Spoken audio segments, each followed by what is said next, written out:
I have the most beautiful puppy right here. Do you know what I am saying to you, little Lacey? My beautiful little fur baby.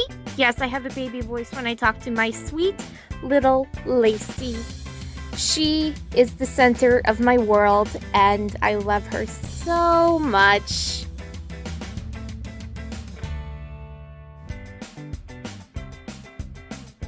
Good morning, my reading friends. My name is Erin Rogoff, and welcome back to my BookTube channel, where today I am going to be doing the Totally Should've book tag.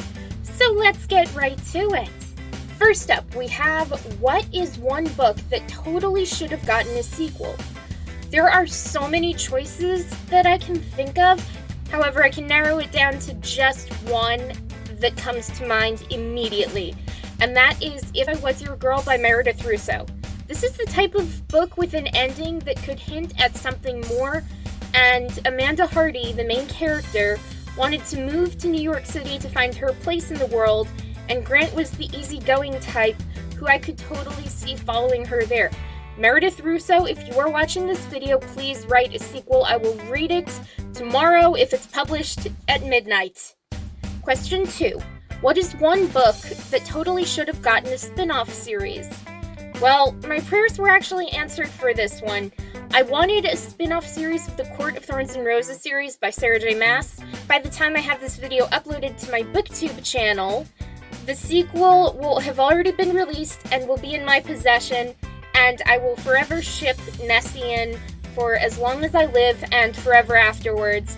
I can't wait to read the book and finish it and devour it again and again and again, and if there is ever another spin-off series, I would love to know what happens between Elaine and Lucian. I love their romance. It's so underdeveloped as far as I am aware right now, but I would love to get a spin-off series for that. Question 3. Who is one author who totally should have written more books? Darcy Coates. I can't get enough of her work. I own nearly every book that she has ever written, and I am dying for more. My top 3 favorites of hers are Craven Manor, The Fullcroft Ghosts, and Dead Lake. These are 3 definite rereads on my list. And now for question 4. What is one book that totally should have ended differently? I would probably have to say Rocks Fall, Everyone Dies by Lindsay Rybar. The book ended with a cliffhanger ending with Aspen going to see his mom, but I wanted more for the climax, and what I wanted even more over any of that was Aspen to officially get together with Leah, and that didn't happen, so that was kind of depressing for me. Question 5. What is one book that totally should get a TV show adaptation? Where do I begin here? There are so many choices, so many movies that are not adaptations of books I have already read, so I can probably answer this with 4 choices of books. I would love to have a TV show adaptation for the Court of Thorns and Roses series and the Throne of Glass series, both by Sarah J. Maas.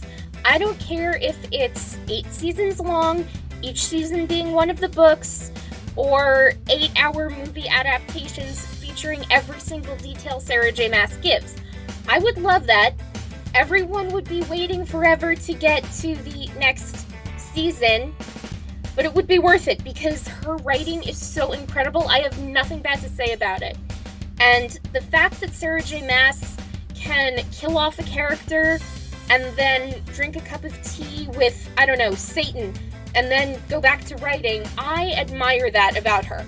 She is like my writing goddess. I would love to be a writer like her one day. Anyway, another series that I would love to have a movie adaptation for is the Ember and the Ashes series by Saba Tahir. And then I also want an in-depth TV show with all the details for the Wheel of Time series by Robert Jordan. There is so much to list, and I think, personally, the Wheel of Time series could be even bigger than Game of Thrones. Anyway, those are just the few books that come to mind immediately when I think of possible TV show adaptations. Moving on, question 6. What is one book that totally should have kept with the original covers? A Court of Silver Flames by Sarah J. Maas. The cover art is different in this book than it was for the other books. A Court of Thorns and Roses, A Court of Mist and Fury, A Court of Wings and Ruin, and A Court of Frost and Starlight. I wish we could have gotten Nesta on the cover of A Court of Silver Flames, and I have a feeling that I'll need 2 copies of the book if the cover art isn't redone, so I can avoid my OCD eating me up inside because the cover art doesn't quite match the other books. And our final question for today, what is one series that totally should have stopped at the first book? Oh my gosh, where do I begin? The 2 books that I can think of right now are Slam by Nick Hornby, which was only 1 book and ended with 1 book, so thank God. And then the other book that comes to mind that should have ended with book 1 was the Kingmaker Kingbreaker series by Karen Miller. There were only 2 books in the series, thank God, and I loathe the first book and its sequel, The Innocent Mage and The Awakened Mage. I gave them okay reviews when I started my channel, but after I was given 600 pages of fantasy fluff with no real fantasy battles, and then having the climax on the final page of the book, I felt like it wasn't worth it and I wasted all my time reading the book.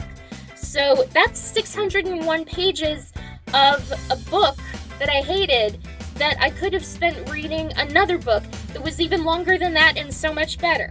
I have a lot to say here, but that's just how I feel about the Kingmaker Kingbreaker duology. Anyway, that is all for today, so if you enjoyed my video, hit that like button to show some support, and subscribe to my BookTube channel to get more videos like this. Turn those notifications on to be notified when I have a brand new video uploaded every other day. And have a great day, everyone!